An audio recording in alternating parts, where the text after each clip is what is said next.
네, 오늘은 이 히브리서 1장 1절부터 3절까지의 말씀을 가지고 선택의 기준, 말씀하시는 하나님이라는 제목으로 같이 말씀을 나누고 싶습니다. 네, 여러분들은 살아오면서 많은 선택들을 하셨죠. 아마 많은 선택들을 하셨을 겁니다. 뭐 직장도 그렇고, 이제 대학교도 그렇고, 그 대학교에 있는 과도 그렇고, 뭐 작게 보면 오늘 뭐 이곳 가운데 나온 청년들 중에 예배를 갈까 말까, 교회를 갈까 말까, 뭐 이런 고민을 하면서 선택을 해서 이 자리에 나오신 분들이 계실 겁니다. 뭐 그 외에도 굉장히 많겠죠. 뭐 음식을 먹을 때도 우리는 선택을 합니다. 쇼핑을 할 때도 우리는 선택을 합니다. 옷을 입을 때도 선택을 하고요. 뭐 아까 얘기했던 것처럼 취업할 때, 뭐 그리고 또 뭐 더 나아가서 뭐 연애할 때도 우리는 선택을 하죠. 여러분, 그 가운데 우리가 항상 이런 선택의 갈림길을 놓고 우리가 해야 되는 게 있다면 뭘까요? 뭐 선택이겠죠. 이게 무슨 말인가 싶은데, 결국 우리는 항상 어떤 갈림길을 마주하게 되고 그 갈림길 앞에서 선택을 할 수밖에 없는 존재들이라는 겁니다. 여러분, 그래서 그분 아십니까? 그 장폴 사르트라는 분을 혹시 아십니까? 저는 사실 잘 몰랐습니다. 근데 이 말 들으시면 이 사람이 한 거구나 라고 알 거예요. 이분은요, 인생에 대해서 이렇게 표현했어요. B와 D 사이에 뭐죠? C. 그래서 이거를 보통 뭐 벌스와 데스 사이의 C라고 해서 이걸 뭐 초이스라고 하죠. 누구는 이제 뭐 B와 D 사이의 치킨이다 뭐 이렇게 얘기를 하기도 하는데, 어쨌든 이 분은, 이 장폴 사르트라는 분은 B와 D 사이의 C. 그래서 태어나서 죽을 때까지 인간은 수많은 선택을 하는 존재다. 그래서 살면서 수많은 선택을 하는 존재이고, 인생은 수많은 선택들로 이루어지는 것이다 라고 얘기하는 게 이 B와 D 사이의 C라는 어떤 문장의 의미입니다. 그래서 제가 사실 왜 설교를 시작하면서 왜 이런 선택에 대한 얘기를 하냐면, 오늘 말씀에서도 이런 선택의 상황이 등장하고 있기 때문에 그렇습니다. 여러분, 오늘 우리는 히브리서를 같이 읽었습니다. 앞으로도 우리가 이 히브리서를 좀 같이 나눌 건데요, 이 히브리서는 우리가 제목을 통해서도 아는 것처럼 이 히브리인 출신의 그리스도인들을 향해 쓴 편지다 라고 많이 알려져 있습니다. 사실 이 히브리서는 누가 썼는지 확실하지가 않아요. 뭐 바울이 썼다, 베드로가 썼다, 바나바가 썼다, 뭐 아니면 브리스길라와 아굴라가 썼다, 뭐 굉장히 많은 신학자들의 주장이 있지만, 이제 뭐 대부분의 의견들을 뭐 들어보면 뭐 바울이 썼다는 게 유력하긴 한데 정확하진 않습니다. 그래서 뭐 오리겐이라는 교부, 오래된 이 교부가 얘기하기를, 이 히브리서를 누가 썼느냐라고 물으니까 하나님만이 안다, 뭐 이렇게 얘기를 했대요. 어쨌든 누군가가 이렇게 누구에게 썼냐라는 건데, 이렇게 그것도 사실 확실하지는 않아요. 뭐 예루살렘에 있는 성도들에게 썼다라고 하는 사람들도 있고, 뭐 로마에 있는 교회를 향해 썼다라고 하는 사람들도 있는데, 이 히브리서 전체의 내용을 봤을 때 제사라든지 아니면 어떤 율법적인 것들을 이렇게 얘기하는 것으로 보아 유대교 출신의 그리스도인, 그래서 히브리 출신의 그리스도인들을 향해 쓴 게 아니냐라는 의견이 굉장히 유력합니다. 그래서 오늘 이 말씀을 좀 우리가 이 배경을 좀 먼저 듣고 좀 함께 말씀을 나누고 싶은데요, 이 히브리서는 제가 얘기한 것처럼 히브리 출신의 그리스도인, 그러니까 유대교를 믿었지만 그리스도인이 된 사람들을 향해 쓴 편지입니다. 그래서 예수님을 부정하던, 유대교를 믿었었지만 이후에 예수님을 믿는 회심한 그리스도인이 된 사람들을 향해 쓴 편지라는 거죠. 여러분, 근데 편지를 쓸 때 그냥 아무 이유 없이 성경에서 쓰진 않거든요. 이 히브리서를 쓸 때도 그 이유가 있었습니다. 왜 썼냐면요, 믿음을 버리고 다시 유대교로 돌아가고 싶어 한다는 얘기를 들었기 때문에. 뭐라고요? 믿음을 버리고 다시 유대교로 돌아가고 싶어 한다는 소리를 들어서 그들에게 그러면 안 돼 라는 의미로 쓴 겁니다. 근데 여러분, 이 히브리 출신, 유대교 출신의 이 그리스도인들이 왜 믿음을 저버리려고 했을까요? 그들에게 다가온 핍박과 유혹이 있었기 때문에 그렇습니다. 여러분, 그 초대교회가 있던 시대를 생각해 보면요, 우리가 이전에 사도행전을 봐서도 알지만요, 굉장히 많은 핍박과 유혹들이 있었습니다. 정확히는 로마와 유대교의 핍박과 유혹들이 있었죠. 어떻게 핍박했을까요? 어떻게 유혹했을까요? 먼저 핍박했던 거 한번 상상해 볼까요? 여러분, 예전에 우리가 작년에 나눴던 사도행전을 좀 이렇게 떠올려 보세요. 베드로가 감옥에 끌려갔던 거 생각나시죠? 그래서 2명씩 몇 개의 조를 이루어서 쇠사슬로 몸을 칭칭 감고 가져갔던 이렇게 끌어갔던 상황이 있었습니다. 또 그 굉장히 유명한 사건 하나 있었죠. 스데반이 돌 맞아 죽는 사건. 예수님을 전하면 그렇게 돌 맞아 죽기도 했었어요. 또 우리가 잘 아는 사람인 바울이기 전에 사울이었는데, 그 사울은 어떻게 했냐, 남녀노소를 구분하지 않고 그리스도인이라면 다 끌어냈습니다. 그런 상황 속에서 신앙생활을 했던 사람들이 초대교회 교인들, 그리고 오늘 말씀에 나오는 히브리 출신의 그리스도인, 유대교 출신의 그리스도인이었다는 거예요. 여러분, 이런 유대교 출신의 그리스도인들이 굉장히 많은 핍박, 또 그들에겐 그게 있었죠. 내가 유대교를 믿었을 때 이런 환란이 없었는데, 예수님 믿으니까 뭐 좀 이런 표현이 죄송하지만 겁나 빡세네. 어떡하지? 여러분, 상상해 보세요. 이런 환경입니다. 이런 상황입니다. 이런 상황 속에 유대교 출신의 그리스도인들에게 있어서 강하게 찾아올 수 있는 유혹이 있다면 뭘까요? 그냥 옛날 거 선택할까? 그냥 다시 돌아갈까 나? 지금 거 포기하고 그냥 이거 선택할까? 이거라는 거죠. 이런 한 가지 선택만 하면 다시 예전처럼 편한 삶을 살 수 있어 라는 유혹이 히브리 출신 유대교를 믿었던 그 그리스도인들에게 찾아왔던 겁니다. 그래서 그 믿음을 붙들어 줘야 했고, 그래서 이 편지 히브리서를 쓰게 된 거죠. 그런 히브리 그리스도인들을 향해 믿음을 지키십시오 라고 이야기하는 편지가 바로 이 히브리서의 전체 내용입니다. 여러분, 그런 면에서 오늘을 살아가는 우리와 이 말씀에 등장하고 있는 유대교 출신의 그리스도인들, 조금 이렇게 비슷한 모습이 있지 않습니까? 뭐가 비슷할까요? 신앙생활을 하면서 하나님이 아닌 다른 것을 선택하게 하는 게 우리가 살아가는 세상 속엔 너무나 많다는 거예요. 사실 우리 신앙생활은, 여러분들 어떻게 생각하세요? 신앙생활하기 쉽습니까? 어렵습니까? 쉬우세요? 방금 누가 아니오라고 한 것 같아요. 네, 뭐 아닐 수도 있습니다. 맞습니다. 저도 어렵습니다. 근데 여러분, 잘 생각해 보세요. 신앙생활이요, 사실은 단순합니다. 그렇죠? 왜 단순할까요? 하나님만 선택하면 돼요. 네. 갑자기 그건 알죠. 뭐 요런 눈빛이신 것 같은데. 예, 맞습니다. 신앙생활은 단순합니다. 하나님만 택하면 되는 거예요. 예수님만 택하면 되는 것, 이게 신앙생활입니다. 그런데 문제가 있다면 뭘까요? 그게 어렵다는 거죠. 왜 어려울까요? 앞에서 얘기했던 것처럼 우리 삶에는 다른 선택지가 너무나 많이 보이기 때문에 그래요. 너무나 많죠. 예수님만 선택하면 되는데, 예수님만 선택하려고 했는데 여기 뭐가 있어. 예수님만 따라가려고 했는데 저게 또 다른 길이 있네. 이런 게 우리 삶이라는 거죠. 그거 외에도 너무나 많습니다. 여전히 내가 살아오던 방식이 있고, 여전히 내가 택하던 어떤 지식적인 기준들이 있기 때문에 하나님을 택하면 되는데 그게 너무나 어렵다는 겁니다. 복잡한 게 아니에요. 어렵다는 거죠. 그런 면에서 우리는 오늘 이런 질문을 우리 스스로에게 던져봐야 됩니다. 그게 뭐냐면요, 나는 무엇을 기준으로 선택하고 있는가? 여러분들은 삶을 살아가면서 선택하실 때 뭘 기준으로 선택하고 계십니까? 무엇이 선택의 기준이 되어 있냐는 거죠. 저는 오늘 그 기준, 선택의 기준을 뭘로 해야 될지에 대해서, 우리는 무엇을 기준으로 선택해야 되는가에 대해서 한 가지를 알려드리려고 합니다. 여러분, 뭘까요? 뭘 것 같으세요? 하나님이죠. 그걸 전하려고 저는 나왔습니다.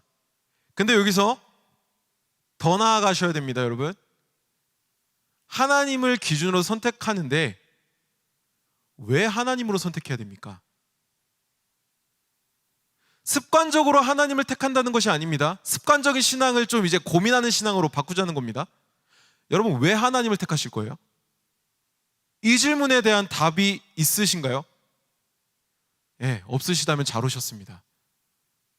저는 오늘 이 말씀을 통해서 우리가 왜 하나님을 기준으로 선택을 해야 되는가, 왜 하나님을 기준으로 삶의 이정표를 정해야 되는가, 그걸 오늘 히브리서의 말씀을 통해서 좀 같이 나누어 보고자 합니다. 오늘 함께 이 히브리서의 말씀을 나눌 때에 여러분들의 삶의 기준이 하나님으로 더욱더 견고해지는 시간이 되기를 주님의 이름으로 축복합니다. 아멘. 먼저 오늘 본문이었던 같이 읽었던 히브리서 1장 1절부터 2절까지의 말씀을 같이 한번 읽어보길 원합니다. 히브리서 1장 1절부터 2절 한 목소리로 읽겠습니다. 시작. 옛적의 선지자들을 통하여 여러 부분과 여러 모양으로 우리 조상들에게 말씀하신 하나님이 이 모든 날 마지막에는 아들을 통하여 우리에게 말씀하셨으니 이 아들을 만유의 상속자로 세우시고 또 그로 말미암아 모든 세계를 지으셨느니라. 아멘. 네, 여러분, 우리가 하나님을 기준으로 해야 하는 첫 번째 이유는 뭐냐면요, 우리가 믿는 하나님은 말씀하시는 하나님이기 때문에 그렇습니다. 여러분 한번 같이 따라해 볼까요? 우리가 믿는 하나님은 말씀하시는 하나님입니다. 아멘. 여러분, 오늘 말씀 1절과 2절에서는요 동일하게 하나님을 이야기하고 있습니다. 하나님에 대해서 분명히 말해주고 있죠. 그런데 1절과 2절에서 방법은 다르지만요 동일하게 이야기하는 하나님의 모습이 있어요. 그게 뭐죠? 말씀하시는 하나님. 근데 여러분, 1절에서는 선지자들을 통해서 말씀하시는 하나님이라고 했고 2절에서는요 아들을 통해서 말씀하시는 하나님이라고 얘기했습니다. 히브리서 기자는 분명히 얘기해주고 있어요. 말씀하시는 하나님에 대해서요. 여러분, 근데 여기서 우리가 잠깐 생각해보고 싶습니다. 선지자 때도 말씀하셨던 하나님입니다. 예수님을 통해서도 말씀하신 하나님입니다. 그런데 선지자의 때는 어땠을까요? 예수님의 때는 어땠을까요? 다르게 설명해 보면, 선지자가 있던 당시에도 하나님께서 말씀하셨다고 하는데, 그러면 선지자가 살던 시대는 어땠을까요? 예수님께서는 직접, 예수님을 통해서 하나님께서 직접 말씀을 전하셨다고 하셨는데, 그렇다면 예수님이 살아계실 때 그 시대는 어땠을까요? 그 상황이 어땠냐는 거예요. 여러분, 먼저 유대인들은 보통 선지자라고 하면 두 사람을 떠올립니다. 첫 번째는 모세, 두 번째는 엘리야. 그래서 여러분, 모세는 어떤 상황이었었는지 기억나십니까? 이렇게 뭐라고 하죠? 바구니 거기에 이렇게 타고 물에 떠내려와서 이집트의 공주에게 이렇게 건져져서 이집트의 왕자로 살죠. 그러다가 사람을 죽이고 도망칩니다. 도망자가 됐어요, 왕자에서. 그래서 목자로서의 삶을 그냥 살다가 갑자기 하나님이 부르셔서 이집트로 가서 이스라엘 백성들을 데리고 나와요. 그리고 광야로 갑니다. 여러분, 이 모세의 삶을 좀 돌아봅시다. 어떠세요? 평화로워 보이십니까? 이렇게 그냥 무난한 어떤 소위 평신도의 삶으로 보이십니까? 아니죠. 굉장히 스펙타클한 삶을 삽니다. 광야에 가서도 1년만 돌 것이 아니라 몇십 년을 돕니다. 먹을 거 없어서 기도했더니 먹을 거 없어서 애들이 고기 먹고 싶다고 막 이스라엘 백성들이 찡얼찡얼 됩니다. 그러자 기도합니다. 어떡하자 하다 기도합니다. 만나와 메추라기의 경험을 합니다. 여러분, 모세의 삶이 어땠을 것 같으세요? 결코 평화롭지 않습니다. 또 엘리야는 어땠을까요? 엘리야, 뭔가 굉장히 있어 보이죠? 근데 그의 삶도 결코 평탄하지 않습니다. 성경에서 말하길 모든 왕보다 하나님을 가장 화나게 했던 왕 중에 한 명인 아합 왕과 대적했던 사람이에요. 왕이랑 대적했다니까요. 왕이랑 대적했던 사람이었어요. 바알과 아세라 선지자들과 1대 850으로 이런 표현이 어떨지 모르겠네요. 제사 배틀을 합니다. 예배 배틀을 해요. 여러분, 어땠을 것 같으세요? 우리랑 신천지 한무대기 와가지고 같이 예배 배틀 하는 거예요. 근데 엘리야 혼자였다는 거죠. 심지어 너무 힘들어가지고 로뎀나무 아래에서 자기 죽여달라고 합니다. 나 그냥 내 생명 가져가세요, 하나님. 나 너무 힘들어요. 여러분, 엘리야도 평탄한 삶이었습니까? 아니에요. 굉장히 힘들었습니다. 또 예수님의 삶을 한번 볼까요? 예수님도 쉽지 않은 삶을 사셨습니다. 먼저 태어나시던 그 배경 자체가 힘들죠. 권력에 미친 폭군이었던 헤로당이 다스리던 때에 태어나십니다. 또 유대교의 가치와 규율, 율법 등이 무엇보다 중요했던, 그래서 율법과 종교적 관습법이 절대적이었던 그 시대에 예수님께서는 태어나십니다. 평화로운 시대에 태어나지 않으세요. 안전한 시대에 태어나지 않으십니다. 그래서 예수님의 끝은 어땠습니까? 가장 최악의 형벌이라 여겨지는 십자가에 달려 죽으시죠. 여러분, 이런 상황에 대해서 제가 이야기하는 이유가 뭐냐면, 이런 상황이 우리에게 어떤 의미가 있냐는 거예요. 선지자들의 그 상황 가운데 말씀하신 하나님입니다. 예수님을 통해서 말씀하셨던 하나님이에요. 이게 우리에게 무슨 의미냐고요. 네. 하나님께서는 말씀하시는 하나님이라고요. 응답하셨고 동행하시는 하나님이라는 거죠. 모세에게 율법을 주심으로 하나님께서는 말씀하십니다. 이스라엘 백성들에게 구름 기둥과 불 기둥으로 말씀하시고 인도하시고 끌어주셨던 하나님이십니다. 고기를 먹고 싶어하던 백성들의 요구를 들으시고 만나와 메추라기를 때부대로 보내주신 하나님이십니다. 두려워하던 엘리야에게 까마귀를 통해서 생명을 포기하지 않도록 위로하시고 독려해 주셨던 하나님이십니다. 바알과 아세라 선지자들과 함께 제사 배틀을 할 때도 엘리야의 기도를 들으시고 불을 내려주셨던 하나님이십니다. 간절히 구원을 바라던, 보지도 못하고 듣지도 못하던, 일어나지도 못하는 이들에게 치료를 허락하시고 구원을 허락하신 예수님을 통해서 일하셨던 하나님이십니다. 높은 자 낮은 자 할 것 없이 하나님께서는 상황에 상관없이 말씀하시는 하나님이시라는 겁니다. 여러분, 이런 모습들이 의미하는 게 뭡니까? 이게 의미하는 게 뭐냐는 거예요. 앞에서도 얘기한 내용이에요. 제가 계속 얘기하고 있는 내용입니다. 바로 하나님은 말씀하시는 하나님이라고요. 우리를 향해 끊임없이 얘기하시고 말씀하시며 선포하시고 속삭이시는 하나님이시라는 거죠. 여러분, 여기서 우리가 알아야 될 게 있습니다. 명심해야 될 게 있습니다. 그게 뭐냐면요, 그걸 모두 다 들었다는 게 아니에요. 말씀하시는 하나님이지만 그 말씀을 모두가 듣지는 않아요. 그렇죠? 선지자를 통해서 끊임없이 회개하라고 말씀하시는 하나님이었지만 이스라엘이 어땠습니까? 회개하지 않아요. 죄를 계속해서 짓습니다. 예수님을 통해서 끊임없이 복음이 전해지지만 제사장들과 바리새인들과 서기관들 듣지 않습니다. 정확히는 듣지 않는다가 아니라 마음에 담지 않았다는 거죠. 듣지 않는 이들은 결국 어떻게 하냐면 하나님으로부터 저버려집니다. 예수님을 십자가에 못 박습니다. 하지만 들은 사람들은, 마음에 받은 사람들은 어떻게 되었을까요? 예수님이 하나님이라고 믿는 이들은요, 분명히 들었습니다. 그리고 그 들음으로 말미암아 경험했습니다. 뭘요? 능력을요, 자유함을요, 회복함을요. 그런 면에서 우리는 질문해 봐야 됩니다, 여러분. 나는 말씀하시는 하나님의 음성을 어떻게 대하고 있는가? 하나님께서는요, 여러분, 다양한 말씀으로, 다양한 방법으로 말씀하십니다. 큐티를 통해서도 말씀하십니다. 방금 우리가 했던 찬양을 통해서도 여러분들에게 말씀하시고요, 설교를 통해서도 여러분들에게 말씀하시고요, 기도를 통해서도 여러분들에게 말씀하시고요, 여러분들 안에 있는 양심을 통해서도 말씀하시고요, 더 나아가서 유튜브 광고를 통해서도 분명히 하나님께서는 여러분들에게 말씀하십니다. 이 말이 무슨 말이냐면요, 하나님께서는요, 수단과 방법을 가리지 않고 여러분들에게 말씀하신다고요. 그 가운데에 우리에게 필요한 게 있다면요, 그 하나님의 말씀을 듣는 훈련이 우리에게 되어 있어야 된다는 거예요. 뭐 훈련이라고 말해서 좀 너무 힘들어 보이나요? 정확히는 하나님의 말씀을 들으려는 의지가 있어야 된다는 거죠.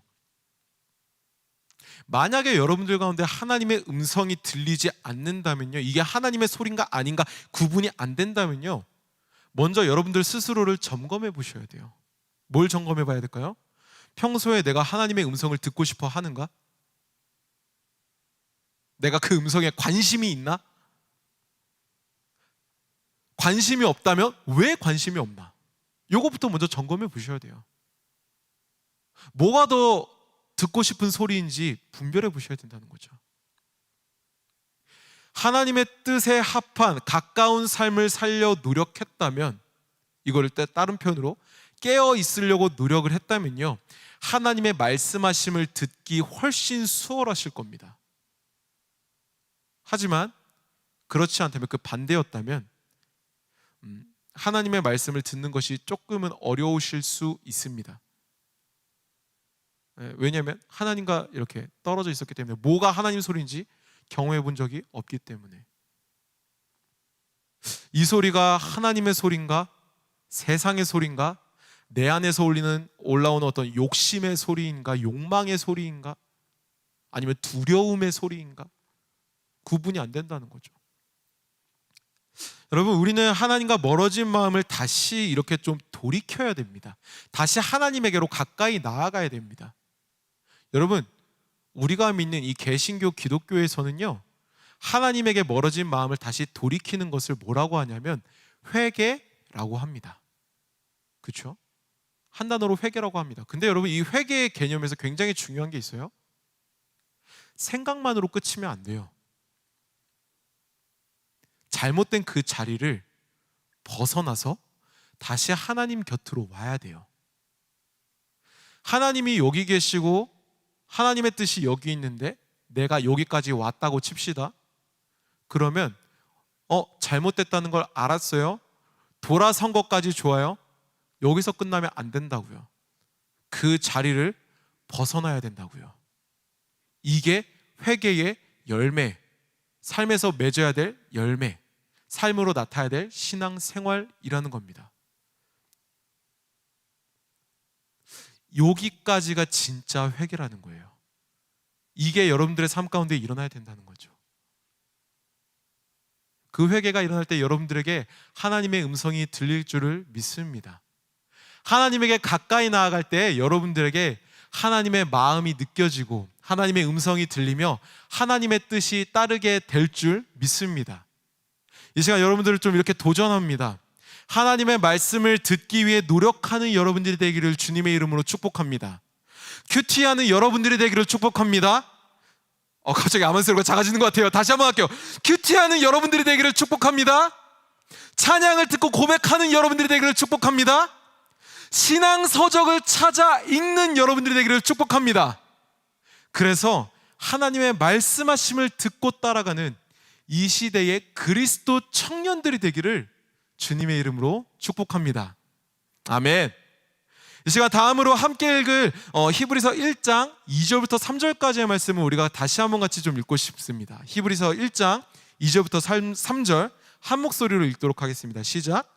이 모든 날 마지막에는 아들을 통하여 우리에게 말씀하셨으니 이 아들을 만유의 상속자로 세우시고 또 그로 말미암아 모든 세계를 지으셨느니라. 이는 하나님의 영광의 광채시요 그 본체의 형상이시라. 그의 능력의 말씀으로 만물을 붙드시며 죄를 정결하게 하는 일을 하시고 높은 곳에 계신 지극히 크신 이의 우편에 앉으셨느니라. 아멘. 네, 우리가 하나님을 삶의 기준으로 선택해야 되는 두 번째 이유는 뭐냐면요, 선택해야 할 것을 이미 알려주신 하나님이기 때문에 그렇습니다. 이 시간 다시 한번 좀 같이 따라해 볼까요?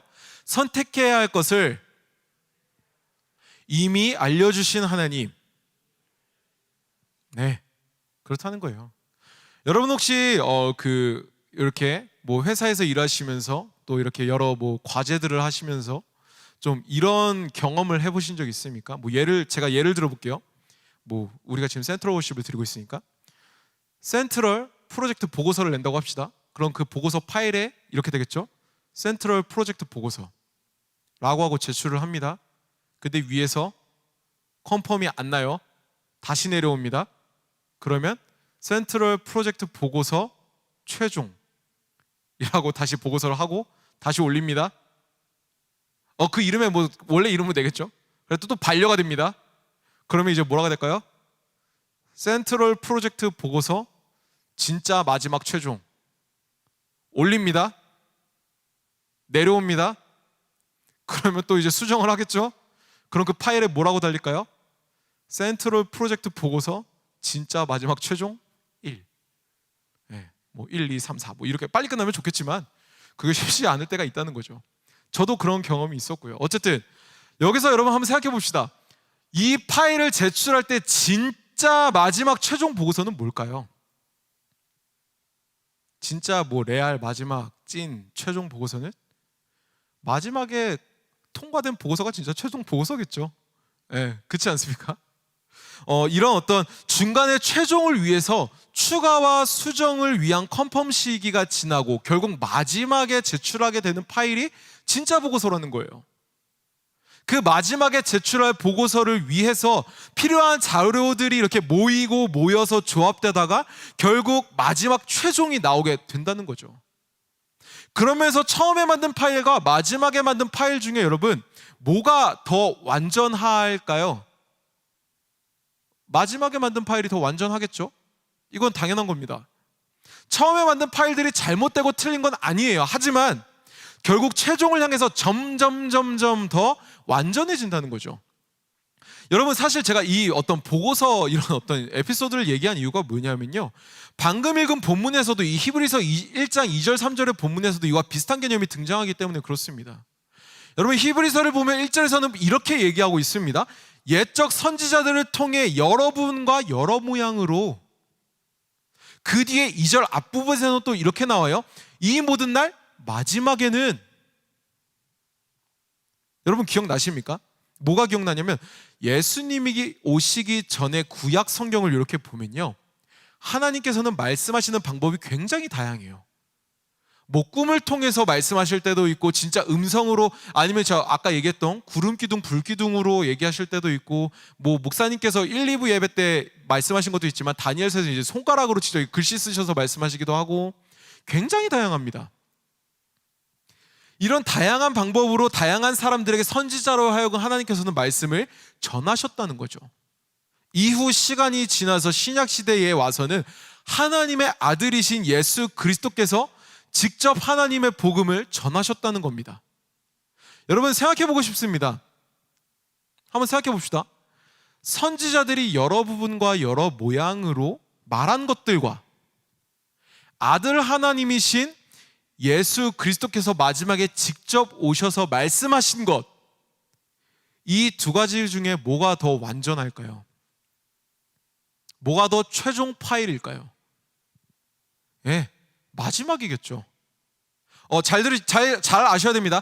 앞에 전했던 선지자들이 얘기한 게 잘못되었다는 게 아닙니다. 완전함을 기준으로 얘기하는 겁니다.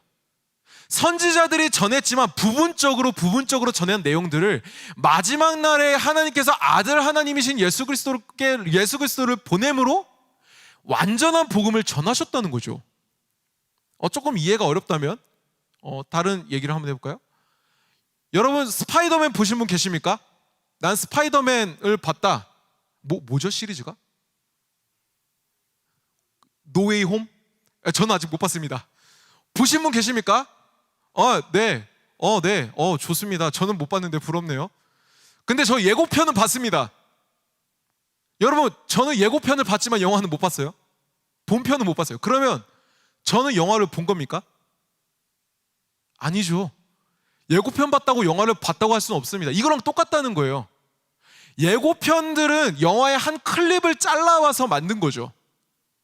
선지자들이 얘기한 것도 이와 똑같다는 거예요. 하나님의 복음을 전하긴 전하지만 그 클립으로 복음을 전한 거죠. 그랬다가 예수님께서 마지막 날에 딱 예수님께서 오셔서 진짜 복음을 전하셨다는 거죠. 영화 본편을 봤다는 거예요. 이거랑 똑같다는 겁니다, 여러분. 마지막 마침표가 딱 찍혔다는 거예요. 하나님의 아들 예수 그리스도를 통해서 하나님께서는 이미 다 말씀하셨다고요. 이미 다 말씀하셨다고요. 선지자들을 통해 전한 하나님의 말씀을 틀린 말씀이 아니라는 겁니다. 하지만 덜 완전했다는 거죠. 이 말은 더 이상 다른 어떤 새로운 기준을 우리는 기다릴 필요가 없다는 거예요. 더 완전한 거, 더 확실한 거 기다릴 필요가 없다는 거예요. 왜? 하나님께서 이미 답을 알려주셨기 때문에. 누가 왕이고 누가 이 세상을 지었으며 누가 하나님의 영광을 보이며 누가 하나님의 모습을 가지고 있냐? 이 답을 알려주셨다는 겁니다. 누가 만물을 지으시고 누가 죄로부터 우리를 자유케 하며 누가 찐으로 하나님이냐? 이걸 이미 알려주셨다는 거예요. 모든 질문의 답을 히브리서에서는 분명하게 얘기합니다. 누구라고요? 아들 하나님 예수 그리스도. 믿음으로 인해 고난의 시간을 지나고 있는 유대교 출신의 그리스도인들이었습니다. 히브리서를 쓴 사람은 그들에게 분명하게 말해주고 있습니다. 뭘 얘기해주고 있습니까? 네, 예수님이 왕이다. 예수님이 우리를 죄에서 자유케 하시고 그분만이 하나님의 영광과 모습을 가지고 있다. 과거에 행했었던, 너네가 경험했었던 유대교의 어떤 종교적 습관이나 로마 황제가 자유를 주는 게 아니라, 우리의 희망이 되는 게 아니라 예수님만이 우리의 희망이 되고 우리의 자유가 된다라는 것을 히브리서 기자는 분명하게 말하고 있다는 겁니다. 즉 예수님만이 참된 하나님이시고 참된 구원자이시며 참된 위로자라는 것을 이야기해주고 있다는 거죠. 이 내용을 선지자들이 구약에서 계속해서 예언하고 증언하고 선포하고 있었다는 겁니다. 그래서 아들 하나님이신 예수 그리스도께서 오셔서 땅! 마침표를 찍으셨다는 거죠. 여러분, 우리가 다시 한번 생각해 보기를 원합니다. 유대교였지만 예수님을 믿고 회심했던 히브리 그리스도인들이었습니다. 하지만 많은 고난과 유혹으로 인해서 다시 이전의 모습을 선택할지에 대해서 고민하고 있던 이들이었습니다. 그런 그들을 향해 예수님만이 참된 희망이며 하나님이라는 것을 편지로 히브리서 기자는 알려주고 있습니다. 그래서 우리는 이 말씀을 가지고 왜 우리는 하나님을 기준으로 선택해야 되는가 해서 두 가지를 나눴죠. 첫 번째는 하나님은 우리에게 말씀하시는 하나님이라고 했습니다. 어떤 상황에서라도 수단과 방법을 가리지 않고 심지어 유튜브 광고를 통해서라도 여러분들에게 말씀하실 하나님이라고 얘기했습니다. 두 번째로는 하나님은 우리에게 선택할 것을 이미 알려주신 하나님이라고 했습니다. 예수님이 진짜다, 예수님이 찐이다라고 이미 알려주셨다고 얘기했습니다. 이 사실을 하나님께서는 여러분들에게 성경을 통해서도 말씀하십니다. 찬양을 통해서도 말씀하십니다. 기도를 통해서도 말씀하십니다. 그리고 지금 이 설교를 통해서도 여러분들에게 말씀하고 계십니다. 예배를 통해서도 여러분들에게 말씀하십니다. 다른 것을 기준으로 삼을 것이 아니라 하나님을 기준으로, 예수 그리스도를 기준으로 살아야 한다고 하나님께서는 지금 여러분들에게 말씀하고 계십니다. 나의 고집, 나의 이성, 나의 경험이 아니라 사회에서 흐르고 있는 문화와 경제 지표와 다른 어떤 형태들을 따를 것이 아니라 그 모든 상황 가운데 함께하고 계시는, 우리를 향해서 말씀하고 계시는 하나님을 선택해야 된다고요. 하나님께 붙들려진 삶을 살아가는 것이 맞는 것이고 옳은 것이라는 것을 오늘 여러분들에게 하나님께서는 분명하게 계속해서 말씀하고 계시다는 겁니다. 여러분, 이제 말씀을 좀 정리하려고 합니다. 세상 속에서 살아가는 여러분들 어디 산에서 이렇게 격리해서 살지 않으시죠? 세상 속에서 살고 계시죠? 모두 다 스마트폰을 통해서 유튜브를 보고 계시죠? 많은 문화들을 접하고 계시죠? 많은 상황들을 접하고 계시죠? 세상 속에서 그리스도 청년의 삶을 살아가는 여러분들에게 당부합니다. 여러분 기억하십시오. 상황으로 하나님을 보려 하지 마시고 하나님으로 상황을 보려고 하십시오. 다시요. 상황으로 하나님을 보려고 하지 마십시오. 하나님으로 상황을 보아야 합니다. 여러분, 상황으로 하나님을 보게 되면요, 하나님은 한없이 이해가지 않는 분으로밖에 안 보여요. 하나님은 왜 이렇게 이기적이지? 하나님은 왜 이렇게 말이 없으시지? 하나님은 왜 이렇게 이해가 되지 않는 분이지? 하나님은 왜 이렇게 비효율적이시지? 이렇게 보일 수밖에 없습니다. 하지만 하나님을 통해서 상황을 보면 어떻게 될까요? 180도 달라집니다. 하나님을 통해서 상황을 보게 되면요, 그 상황은 하나님의 일하심을 구하게 되는 상황이 됩니다. 하나님이 어떻게 일하실까를 기대하게 되는 상황이 됩니다. 하나님을 더욱더 의지해야 되는 상황이 됩니다. 주객이 바뀌게 된다는 거예요. 이런 자세요. 하나님의 일하심을 구하며 기대하고 하나님을 의지하는 것을 우리는 한 단어로 믿음이라고 합니다. 하나님을 의지하고 하나님의 일하심을 구하며 하나님을 기대하는 것, 이것을 우리는 한 단어로 믿음이라고 합니다. 하나님을 통해 세상을 바라보는, 하나님을 통해 세상을 살아가는 여러분들이 되기를 주님의 이름으로 축복합니다. 그래서 2022년 모든 상황 속에서 우리의 길을 만드시고 인도하시는, 날마다 우리에게 말씀하시는 그 하나님을 믿음으로 말미암아 세상 속에서 그리스도라는 답을 통해 승리하는 은혜가 여러분들의 모든 삶 가운데 함께하기를 주님의 이름으로 축복합니다. 아멘.